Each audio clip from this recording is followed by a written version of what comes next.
नमस्कार दोस्तों, मैं मंजीत आपका हार्दिक स्वागत करता हूं आपके अपने YouTube channel learning roots A to Z पर।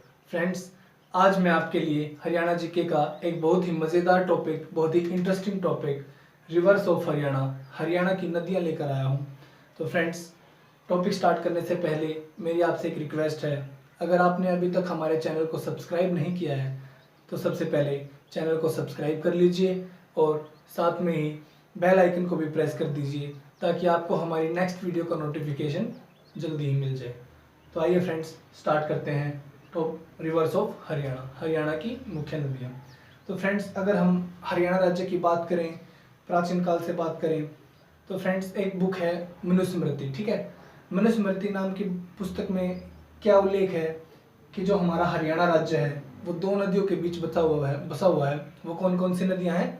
एक तो द्रस्दवती नदी और एक सरस्वती नदी। ठीक है, जो प्राचीन काल से अगर उल्लेख करें तो हम यहाँ पे है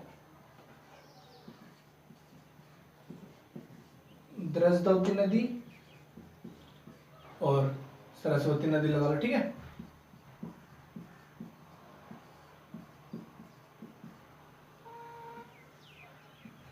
जो इनके बीच का ये एरिया है, प्राचीन काल में इस एरिया को हरियाणा क्षेत्र का नाम दिया गया होगा। अगर हम वर्तमान की बात करें, प्रेजेंट की बात करें, तो प्रेजेंट में हरियाणा की दो मुख्य नदियां हैं, घग्गर नदी और यमुना नदी। जो घग्गर नदी है वो इस हरियाणा के पश्चिम एरिया में बहती है यहाँ पे। ठीक है, और जो हमारी यमुना नदी है वो हरियाणा के पूर्वी क्षेत्र में बहती है। तो अगर वर्तमान में बात करें कि हरियाणा क्षेत्र, हरियाणा राज्य कौन सी दो नदियों के बीच बसा हुआ है, तो घग्गर नदी और यमुना नदी के बीच में हरियाणा राज्य बसा हुआ है। ठीक है फ्रेंड्स, तो सबसे पहले हमें मेन बात ये याद रखनी है कि हरियाणा की जलवायु पूछ सकता है कि हरियाणा की जलवायु कैसी है। तो फ्रेंड्स, हरियाणा की जलवायु महाद्वीपीय प्रकार की है। ठीक है, बता देता हूँ आपको। जलवायु कैसी है? महाद्वीपीय प्रकार की। महाद्वीपीय क्या होता है? महाद्वीपीय का मतलब ये होता है कि अगर इस क्षेत्र में गर्मियों में तो ज्यादा गर्मी पड़ती है, ठीक है, और सर्दियों में ज्यादा सर्दी पड़ती है। ठीक है, इसको अर्ध उष्ण के नाम से जाना जाता है। और अगर प्राचीन काल की बात करें तो प्राचीन काल में हरियाणा की नदियों का उल्लेख दो चीजों में पाया जाता है, वेदों में और पुराणों में। वेदों में ऋग्वेद में मिलता है। ऋग्वेद में हरियाणा की बहुत ही पवित्र नदी, बहुत ही बड़ी नदी थी। ठीक है, सरस्वती नदी का उल्लेख मिलता है जो कि आर्यों की बहुत ही पवित्र नदी मानी जाती है। और पुराणों में बात करें तो पुराणों में एक वामन पुराण हुआ है, वामन पुराण में भी हरियाणा की नदियों का उल्लेख मिलता है। ठीक है, तो ऋग्वेद में किसका है? ऋग्वेद में सरस्वती नदी का उल्लेख मिलता है।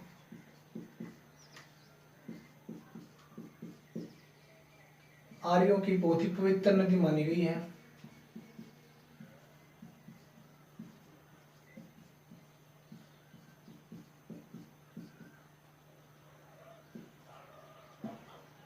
और पुराणों में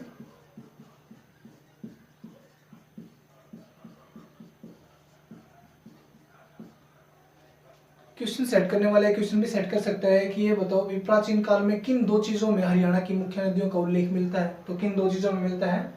ऋग्वेद में और वामन पुराण में। ठीक है, और ऋग्वेद में किस नदी का उल्लेख मिलता है? ये भी क्वेश्चन कर सकता है। और ऋग्वेद में जो है सरस्वती नदी का उल्लेख मिलता है। एक क्वेश्चन और यहाँ से निकल के आता है कि ऐसी नदी का नाम बताओ जो आर्यों की बहुत ही पवित्र नदी मानी जाती थी। तो कौन सी नदी है? सरस्वती नदी को आर्यों की पवित्र नदी माना गया है।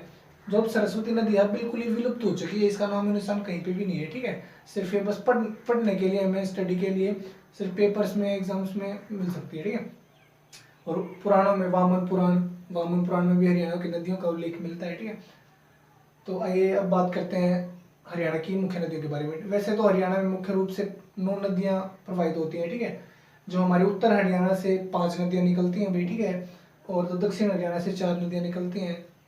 और मुख्य रूप से 2 नदियां हैं जिनके बीच में हरियाणा राज्य बसा हुआ है। कौन कौन सी नदी है? पश्चिम दिशा में जो है घग्गर नदी प्रवाहित होती है, और हमारे पूर्वी दिशा में वो यमुना नदी प्रवाहित होती है। सबसे पहले बात करते हैं यमुना नदी की। ठीक है, जो यमुना नदी है वो हरियाणा राज्य के लिए बहुत ही इंपॉर्टेंट रोल प्ले करती है, मतलब बहुत ही महत्वपूर्ण भूमिका निभाती है। वो क्यों निभाती है भाई?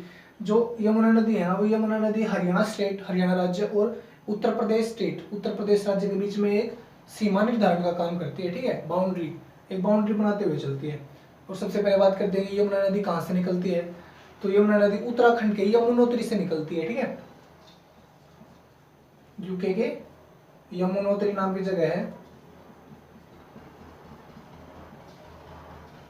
और कई बार क्वेश्चंस में आ चुका है कि भाई बंदरपूंछ की पहाड़ियां या हरकीदून से कौन सी नदी निकलती है, तो यमुना नदी ही निकलती है बंदरपूंछ की पहाड़ियों से भी और हरकीदून की पहाड़ियों से भी। पिछली बार अभी जे में क्वेश्चन आ चुका है कि हरकीदून है, जो हरकीदून की पहाड़ियों से कौन सी नदी निकलती है, तो यमुना नदी निकलती है, ठीक है। यहाँ पे लिख देता हूँ बंदरपूंछ की पहाड़ियां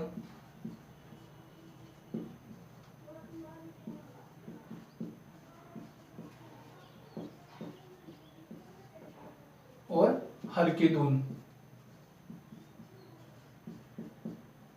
अब क्वेश्चन पेपर में आपको कुछ भी मिल जाए तो आप जल्दी से बता दोगे कि हाँ भाई यमुना नदी कहाँ से निकलती है। यमुनोत्री हो तो यमुनोत्री निकल लगाना है, ठीक है। बंदरपूंछ की पहाड़ियां हो तो बंदरपूंछ की पहाड़ियां, हरकीदून की पहाड़ियों से भी इनसे कौन सी नदी निकलती है, यमुना नदी।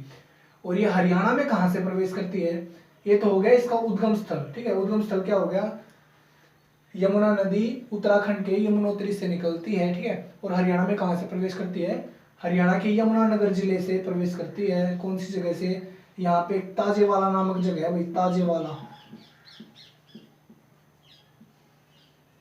ठीक है। यमुनानगर में यहाँ पे एक ताजेवाला नाम की जगह है। यहाँ से जो यमुना नदी है, यहाँ से निकली, चलो ये यहाँ से इंटर करती है ये यमुना नदी ताजेवाला। यहाँ पे कलेसर राष्ट्रीय उद्यान भी है, हथिनीकुंड बैराज है, ठीक है, हथिनीकुंड बैराज, डैम है एक, हथिनीकुंड डैम कहाँ पे है, ताजेवाला नामक स्थान पे है, यमुनानगर जिले में, ठीक है। तो यमुनानगर जिले के ताजेवाला नामक स्थान से हरियाणा में प्रवेश करते हुए ये यहाँ से सीमा निर्धारित करते हुए चलती है बेटी, यहाँ से बहती है, यहाँ से। तो यमुनानगर जिले से कहाँ पे आ गई, करनाल में आ गई, करनाल से कहाँ पे आ गई, पानीपत में आ गई, पानीपत से सोनीपत में, सोनीपत से दिल्ली से फरीदाबाद, फरीदाबाद से पलवल, और पलवल में यहाँ पे एक हसनपुर नाम की जगह है, हसनपुर, यहाँ से होते हुए यूपी में प्रवेश कर जाती है, ठीक है। तो एक बार फिर से बता देता हूँ मैं, जो यमुना नदी है, यमुना नदी का उद्गम स्थल कहाँ से है, उत्तराखंड के यमुनोत्री से। बंदरपूंछ की पहाड़ियाँ पूछ ले, हरकीदून की पहाड़ियाँ पूछ ले, ठीक है। तो यहाँ से निकल के हरियाणा राज्य में यमुनानगर जिले में प्रवेश करते हैं। यमुनानगर जिले में एक जगह है ताजेवाड़ा के पास में क्या है, कलेसर राष्ट्रीय उद्यान वहीं पे है, ठीक है। और जो हथिनीकुंड बैराज, हथिनीकुंड डैम है वहीं पे है। तो वहां से प्रवेश करते हुए यमुनानगर जिले से करनाल में, करनाल से पानीपत में, पानीपत से सोनीपत, सोनीपत से दिल्ली से फरीदाबाद, फरीदाबाद से पलवल में आ जाती है। और पलवल में यहाँ पे जगह है हसनपुर, हसनपुर नाम की जगह से ये यूपी में प्रवेश कर जाती है, उत्तर प्रदेश में प्रवाहित होती है। और जो एक क्वेश्चन और सेट होता है कि हरियाणा राज्य की सबसे मुख्य नदी और सबसे बड़ी नदी कौन सी है, तो यमुना नदी ही हरियाणा राज्य की सबसे मुख्य नदी और सबसे बड़ी नदी मानी जाती है। और वही एक बात और, जो ये यमुना नदी है, यमुना नदी से दो मुख्य नहरें भी निकाली गई हैं। कई बार क्वेश्चन आ चुका है एग्जाम्स में कि जो यमुना नदी से कौन सी दो मुख्य नहरें निकाली गई हैं, ठीक है। तो दो मुख्य नहरें निकाली गई हैं, एक तो पश्चिमी यमुना नहर, ठीक है। पश्चिमी यमुना नहर हमारे हरियाणा जिले में बहुत ही महत्वपूर्ण योगदान प्ले करती है, ठीक है। क्या योगदान देती है, ये जो पश्चिमी यमुना नहर का निर्माण किया गया था ना भाई, ये हरियाणा राज्य में सिंचाई परियोजना के तहत सिंचाई करने की योजना बनाई थी कि हरियाणा राज्य में सिंचाई के लिए जो पश्चिमी यमुना नहर बनाई गई थी। तो दो नहर निकलती है, यहाँ से ऐसे निकल जाते हैं, जो भाई उत्तर प्रदेश में उसे सिंचाई की जाती है वो है पूर्वी यमुना नहर।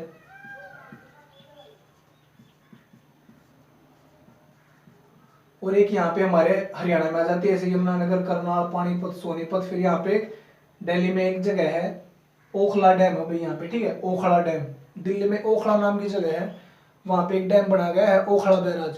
तो जो ये है, ये पश्चिमी यमुनानगर नहर यहाँ से ताजेवाड़ा से निकलती है, ताजेवाड़ा से भाई यमुनानगर, यमुनानगर से करनाल, करनाल से पानीपत, पानीपत सोनीपत, फिर दिल्ली में ये ओखला डैम में आकर गिरती है, ओखला बैराज में आके फिर से यमुना नदी में मिल जाती है, ठीक है।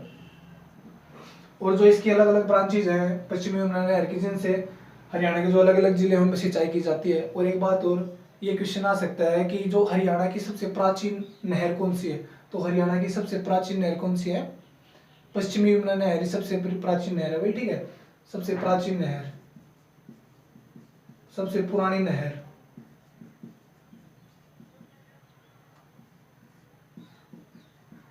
कौन सी है? पश्चिमी यमुना नहर।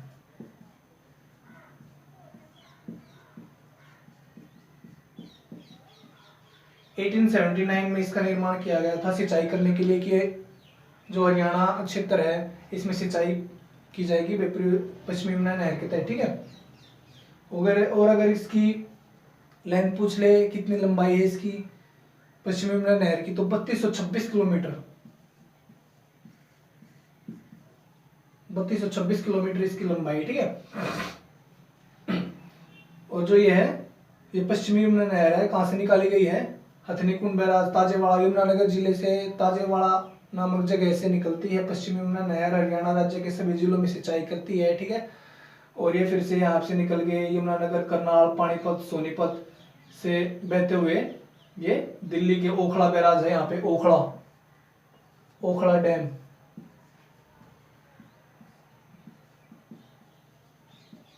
ओखला बैराज में आके यमुना नदी से मिल जाती है अभी, ठीक है। और अब बात करें यमुना नदी को और किस किस नाम से संबोधित किया जाता है, यमुना नदी को कौन सी क्या क्या कहा जाता है? तो यमुना नदी हमारी वो एक नित्यवाही नदी है, हमेशा बहने वाली नदी, ठीक है। सदा नीरा, सदा नीरा का मतलब क्या होता है कि इस नदी में हमेशा जल रहता है, हमेशा पानी रहता है भाई, ठीक है। और जो यमुना नदी है इसको यम की बहन यानी सूर्य पुत्री, यमराज जो है हमारे उनकी बहन भी कहा जाता है। यम की बहन कौन सी नदी? क्वेश्चन में बहुत बार आ चुका है। यम की बहन के नाम से कौन सी नदी को जाना जाता है? तो यम की बहन के नाम से कौन सी नदी को जाना जाता है? यमुना नदी को यम की बहन के नाम से जाना जाता है। नित्यवाही नदी है, ठीक है। यहाँ पे लिख देता हूँ मैं यमुना नदी, यहाँ पे शो कर देता हूँ यमुना नदी है, ठीक है। हरियाणा के पूर्वी क्षेत्र में बहती है और इसको सदानीरा, नित्यवाही नदी, यम की बहन,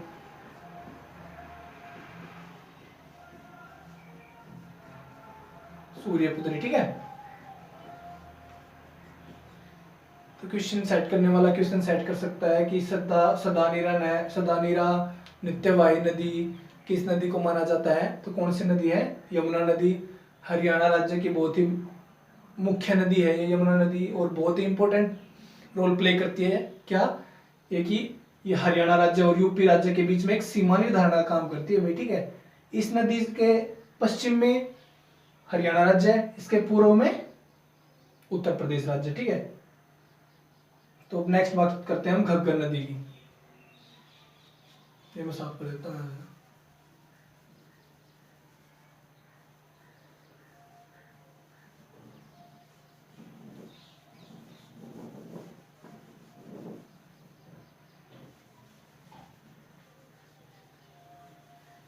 घग्गर नदी की अगर बात करें हम, घग्गर नदी जो है हरियाणा राज्य के पश्चिमी क्षेत्र में बहती है, ठीक है। और जो घग्गर नदी का उद्गम स्थल है वो उद्गम स्थल क्या है? ये जो घग्गर नदी हिमाचल प्रदेश से निकलती है भाई, ठीक है। हिमाचल प्रदेश के शिमला जिले, हिमाचल प्रदेश में एक शिमला जिला है, शिमला जिला में एक जगह है डागशाई, ठीक है। तो यहाँ से निकलती है, यहाँ पे है हिमाचल प्रदेश, हिमाचल प्रदेश में शिमला जिला है। शिमला जिले में क्या है? डागशाई नामक एक जगह है। तो हिमाचल प्रदेश के शिमला जिले के डागशाई नामक जगह से घग्गर नदी निकलती है। और ये कहाँ कहाँ जाती है? हरियाणा में कहाँ से प्रवेश करती है ये? हरियाणा में पंचकुला से प्रवेश करती है, हरियाणा के पंचकुला से प्रवेश करती है, ठीक है। पंचकुला से बहते हुए फिर ये आ गई अम्बाड़ा में। और एक ध्यान रखना भाई, यहाँ पे कौन सा राज्य है? पंजाब। ये जो घग्गर नदी है ना, यहाँ पे शो कर देता हूँ मैं, घग्गर पंचकुला में आ गई, पंचकुला से अम्बाड़ा में। ये ध्यान रखना है कि ये बिल्कुल कुरुक्षेत्र में किसी भी सीमा को टच नहीं करते, कुरुक्षेत्र में नहीं उड़ते, ठीक है। तो ये अम्बाड़ा से फिर चलेगी पंजाब में, पंजाब से फिर ये आ गई कैथल, फिर ये जींद में नहीं जाती, फिर ये कैथल से चलेगी वापस पंजाब में, ठीक है। पंजाब से होते हुए फिर ये फतेहाबाद आती है, फतेहाबाद में सिरसा, और सिरसा से फिर राजस्थान में प्रवेश कर जाती है। ठीक है, राजस्थान में बीकानेर के पास एक हनुमानगढ़ नाम की जगह है। ठीक है, यहाँ पे शुरू कर देता हूँ मैं, राजस्थान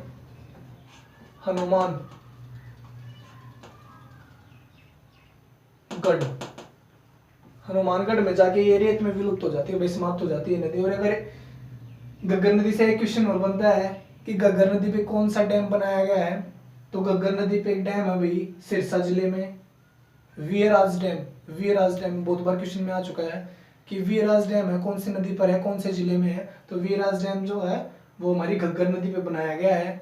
और ये सिरसा जिले में एक ओटू नाम की जगह है, ओटू। ठीक है, यहाँ पे है ओटू, सिरसा जिले में एक ओटू, यहाँ पे शो कर देता हूँ मैं, वीरराज डैम।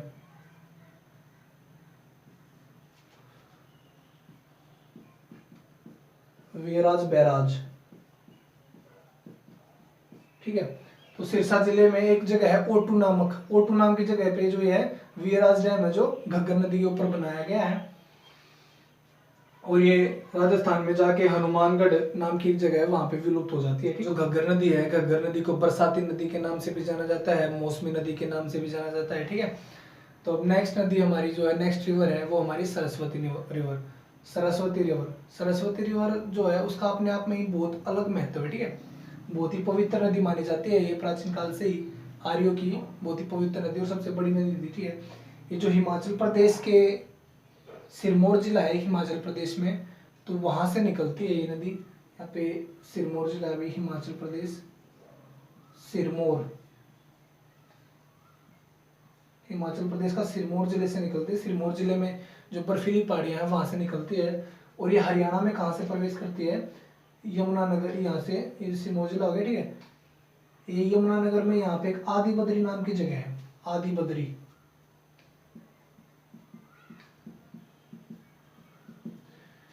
हरियाणा राज्य के यमुनानगर जिले में एक आदि बद्री नाम की जगह है, जहां से जो हमारी सरस्वती नदी है वो प्रवेश करती है। ठीक है, और ये कहाँ कहाँ पे बहती है, यमुनानगर से आ गई, शाहबाद आ गई, शाहबाद कुरुक्षेत्र में एक यहाँ पे पेवा नाम की जगह पे, पेवा नाम बहुत ही इंपोर्टेंट है, पेवा याद रखना यहाँ पे। ठीक है,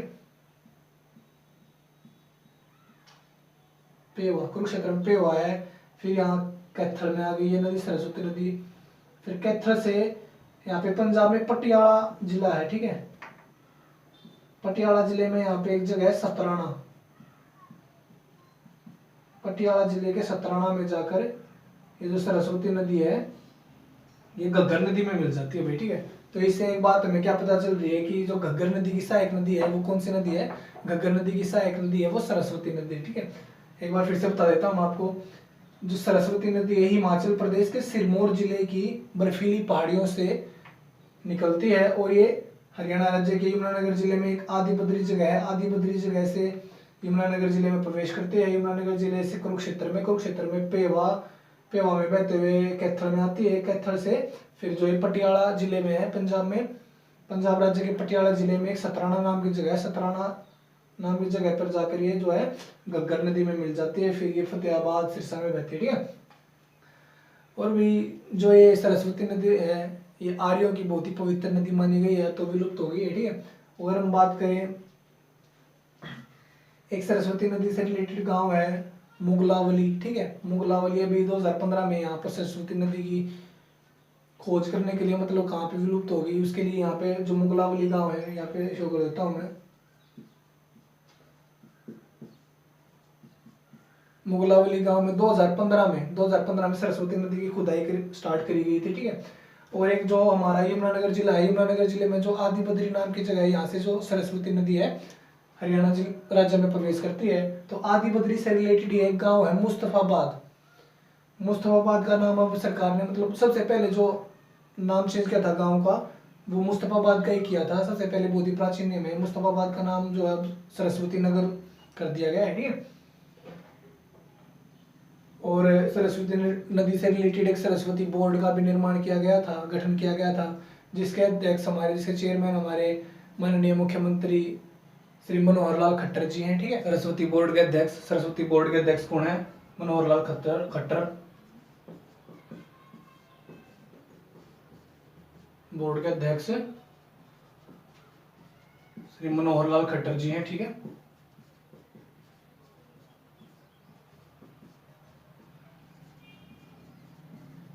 क्वेश्चन आ सकता है भाई कि जो सरस्वती बोर्ड है हमारा, सरस्वती नदी से रिलेटेड जो बोर्ड बनाया गया है सरस्वती बोर्ड, उसके अध्यक्ष कौन है? तो माननीय मुख्यमंत्री श्री मनोहर लाल खट्टर जी उसके अध्यक्ष हैं। और जो यमुनानगर जिले में जो आदिबद्री गांव से रिलेटेड जो मुस्तफाबाद, उसका नाम बाद में क्या कर दिया गया था? सरस्वती नगर, ठीक है भाई।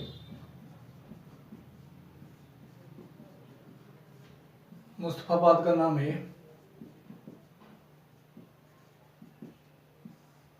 तो अब नेक्स्ट रिवर आती है हमारी मारकंडा नदी। मारकंडा नदी भी वही उत्तर हरियाणा में बहती है, उत्तर हरियाणा में बहती है, ठीक है।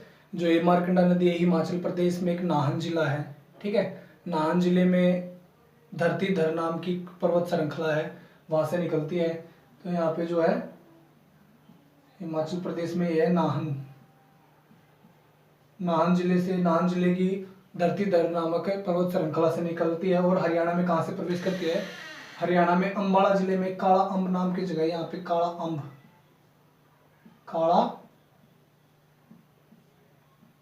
अम्ब जो मारकंडा नदी है हरियाणा राज्य के अंबाला जिले में काला अम्ब नामक जगह से प्रवेश करती है। और ये कुरुक्षेत्र में आके, अंबाला में आती है, कुरुक्षेत्र में आके पेहवा में सरस्वती नदी से मिल जाती है भाई, सरस्वती नदी में मिल जाती है, ठीक है। तो इससे एक क्वेश्चन और हो गया कि जो सरस्वती नदी की सहायक नदी कौन सी है? मारकंडा नदी सरस्वती नदी की सहायक नदी। क्वेश्चन में आ सकता है भाई कि जो सरस्वती नदी की सहायक नदी बताओ, मारकंडा नदी। और जो मारकंडा नदी है इसका एक प्राचीन नाम भी है, प्राचीन काल में इसको अरुणा के नाम से जाना जाता था, अरुणा नदी, ठीक है। और इस नदी पे एक यहाँ पे एक जो अरुणाई डैम भी बनाया गया चंडीगढ़ में, वही अरुणाई डैम, ठीक है। इसका प्राचीन नाम क्या है? मारकंडा नदी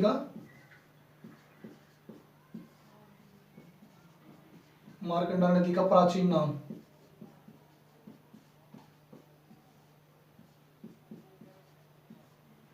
क्या है? अरुणा, ठीक है।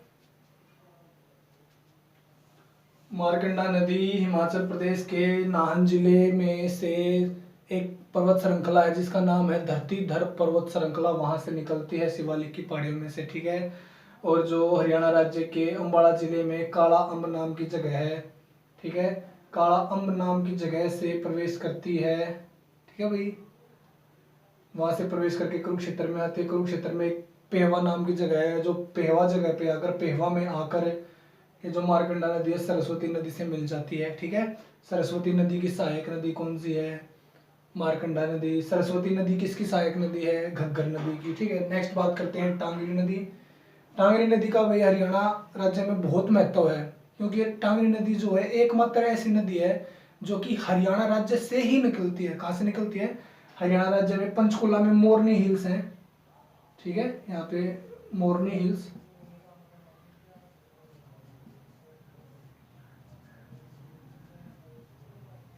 ये जो मोरनी हिल्स हैं भी शिवालिक की पहाड़ियों का ही एक छोटा सा भाग है, ठीक है।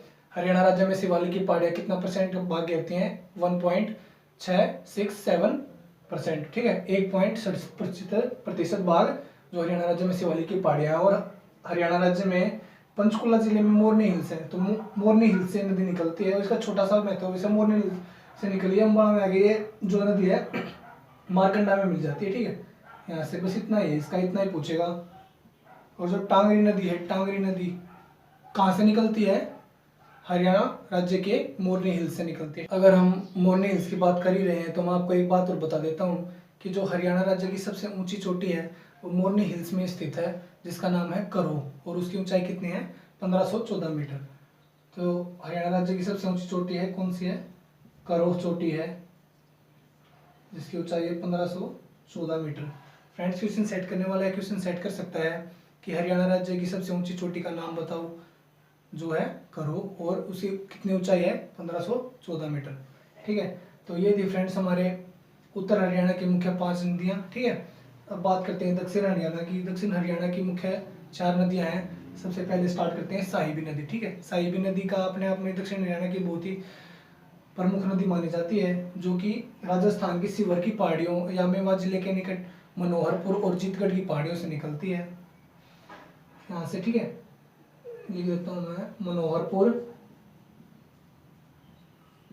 और जीतगढ़ की पहाड़ियों।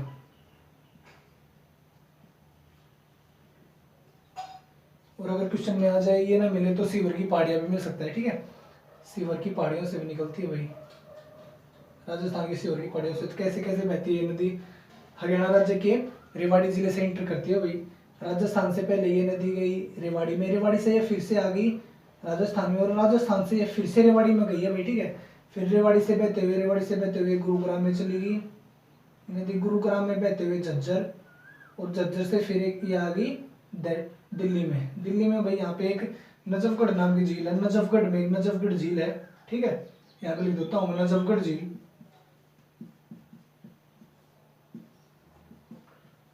जो ये साहिबी नदी है ये राजस्थान के मनोहरपुर और जीतगढ़ की पहाड़ियों से निकलती है, सीवर की पहाड़ियों से निकलती है, राजस्थान से रेवाड़ी में जाती है, रेवाड़ी से फिर से एक बार राजस्थान में आती है, राजस्थान से फिर रेवाड़ी, रेवाड़ी से बहते हुए फिर एक गुरुग्राम में जाती है, गुरुग्राम से बहते हुए फिर झज्जर में, फिर झज्जर से दिल्ली में आती है, दिल्ली में एक जगह का नाम है नजफगढ़। ठीक है, नजफगढ़ में एक नजफगढ़ झील के नाम से एक झील है। तो ये जो साहिबी नदी है वो नजफगढ़ झील में आकर मिलती है। इससे यहाँ के राज्यों में सिंचाई वगैरह का भी काम किया जाता है, हरियाणा जिले के। ठीक है, हरियाणा जिले में सिंचाई का भी काम किया जाता है। और जो एक साहिबी नदी पे एक बांध बनाया गया है भाई, ठीक है, जिसका नाम है मसाणी बांध। क्वेश्चन में आ सकता है कि जो मसाणी बांध है वो हरियाणा राज्य की कौन सी नदी पर बनाया गया है? तो हरियाणा राज्य में जो बनाया गया है वो मसाणी बांध किस पे बनाया गया है? साहिबी नदी पे। ठीक है भाई, साहिबी नदी पर क्वेश्चन सेट करने वाला क्वेश्चन सेट कर सकता है कि साहिबी नदी पर कौन सा बांध बनाया गया है? मसाणी बांध। या मसाणी बांध कौन सी नदी पर बनाया गया है? साहिबी नदी पर। तो नेक्स्ट बात करते हैं इंदौरी नदी। इंदौरी नदी नाम से पता चल रहा है, भी बहुत ही आसान है। इंदौरी जो नदी है वो इंदौर से ही निकलती है। ठीक है, और यहाँ पे इंदौर नाम की एक जगह है राजस्थान में। ठीक है, तो जो इंदौरी नदी है वो इंदौर से निकलकर नूह, यानी इसका नाम पहले जो मेवात था ना, बाद में सरकार ने बदलकर नूह कर दिया है। ठीक है, तो नूह में बहते हुए गुरुग्राम में पहुंच जाते हैं। गुरुग्राम में एक जगह है पटौदी, तो बस ये गुरुग्राम में जाके पटौदी नाम की जगह पर समाप्त हो जाती है भाई। ठीक है, इतना ही महत्व है इसका इंदौरी का। और जो उसके बाद आती है कृष्णावती नदी। कृष्णावती नदी का छोटा सा, मतलब ज्यादा पूछता नहीं है। ठीक है, कृष्णावती नदी के बारे में बता देता हूँ मैं। ये भी राजस्थान से निकलती है भी। राजस्थान में जयपुर के पास में एक जगह है नीमराणा, या नीम का थाना भी बोलते हैं उसको। ठीक है, नीमराणा या नीम का थाना जयपुर के पास में जगह है। तो कृष्णावती यहाँ से निकलती है,